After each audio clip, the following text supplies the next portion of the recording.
পাগলা তিতা মেয়েটা বোঝে না, পাগলারে জিলাপি দিও না।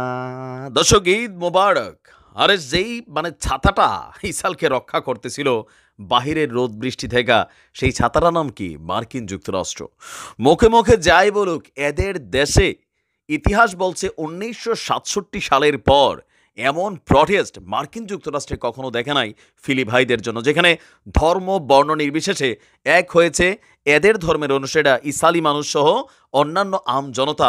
একটাই টার্গেট, যে এই যুদ্ধ বন্ধ করে। কিন্তু আমেরিকা বলছে না ভাই, আমরা এখানে এটা লাগাবই, তাই না? বিষয়টা এরকমই। তো এই যখন অবস্থা, আমেরিকার এই ছাতাটাকেই ছিদ্র করে দিচ্ছে আমাদের বীররা। দর্শক, এই মুহূর্তে মাঠে আবারও একটা হিউজ পারফর্ম দেখাচ্ছে ইরানের বিশ্বস্ত অলিগার্ডস, ইয়েমেনের আমাদের যে বীররা আছে। রাষ্ট্রীয়ভাবে ইঙ্গো মার্কিন বাহিনীর বিরুদ্ধে যে প্রটেস্ট তুলে ধরছে, সাহসের জায়গা প্রকাশ করছে।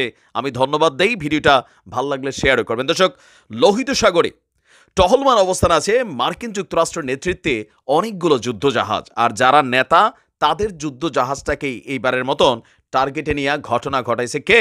আমাদের বীররা। লোহিত সাগরে যুক্তরাষ্ট্রের দুটি যুদ্ধজাহাজে সফল হামলা চালানোর দাবি করেছে ইয়েমেনের বীররা। আজকে সকালে বীরদের পক্ষ থেকে বলা হয়েছে যে ভারত মহাসাগরে আপনার ইসরায়েলের দুটি পণ্যবাহী জাহাজে হামলার পরপরই আপনার মার্কিন যুক্তরাষ্ট্রের দুটি ডেস্ট্রয়ার জাহাজে হামলা চালিয়েছে। আর এদের এই হামলার কারণ হিসাবে ইরানের বিপরীতে তারা একটা কৌশলী বক্তব্য দিচ্ছে যে ওই যে সেই এলাকায় তোমরা যে এই ঘটনা ঘটাচ্ছ, সেইটার জন্য আমরা এই হামলা চালিয়েছি।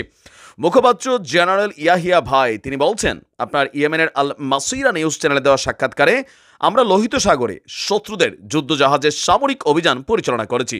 আর এবার এর মধ্যে যুক্তরাষ্ট্রের দুটি যুদ্ধজাহাজ রয়েছে। হামলায় আমরা ড্রোন ব্যবহার করেছি।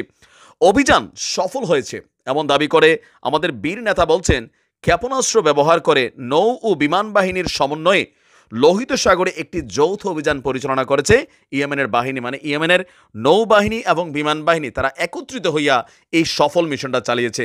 জাহাজ দুটি অধিকৃত ফিলির এইলাদ বন্দরে যাচ্ছিল। এইলাদ বন্দর তো বুঝছেনই, এটা হচ্ছে এই মুহূর্তে ইসরায়েলের দখলে আছে। ইয়াহিয়া ভাই বলছেন, ফিলির নিপীড়িত জনগণের সমর্থনে ইয়েমেনের নিজস্ব সার্বভৌমত্ব রক্ষা করতেই এই হামলা চালানো হয়েছে। আর বলছেন যে যুক্তরাষ্ট্র সমর্থিত ইসরায়েল যতদিন আমাদের ওইখানে বড় ধরনের অভিযান পরিচালনা করবে, একইভাবে আমরা এই ঘটনাগুলো ঘটিয়ে যাব। আর পাশাপাশি বলা হচ্ছে, নিজেদের সার্বভৌমত্ব ইঙ্গু মার্কিন বাহিনীর যখনই মন হয় তারা লোহিত সাগর থেকে যুদ্ধবিমান উড়াই দেয়, আর এরা গিয়া ইয়েমেনের ভূমিতে একের পর এক কিন্তু ঘটনা ঘটায়। আর এই ঘটনাগুলোতে পাল্টা জবাব দেওয়ার জন্য নিজেদের সামরিক ভাণ্ডারে থাকা বেস্ট ইকুইপমেন্টগুলো ব্যবহার করছে।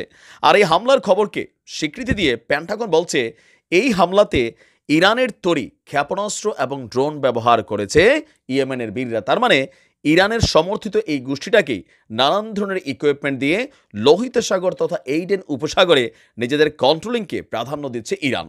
আর ইরান যদিও এই ব্যাপারটা নিয়ে মুখে কুলু পাচ্ছে, কারণ এই খেলাটা আমেরিকা থেকে কিন্তু আমরা শিখছি। ইনশাল্লাহ এভাবেই লড়াই চালিয়ে যেতে হবে, ছোট ছোট হোক, বাট ছোট ছোট বিন্দুকণা একসময় বড় একটা মহাসাগর গড়ে তুলবে। ভালো থাকুন। আসসালামু আলাইকুম।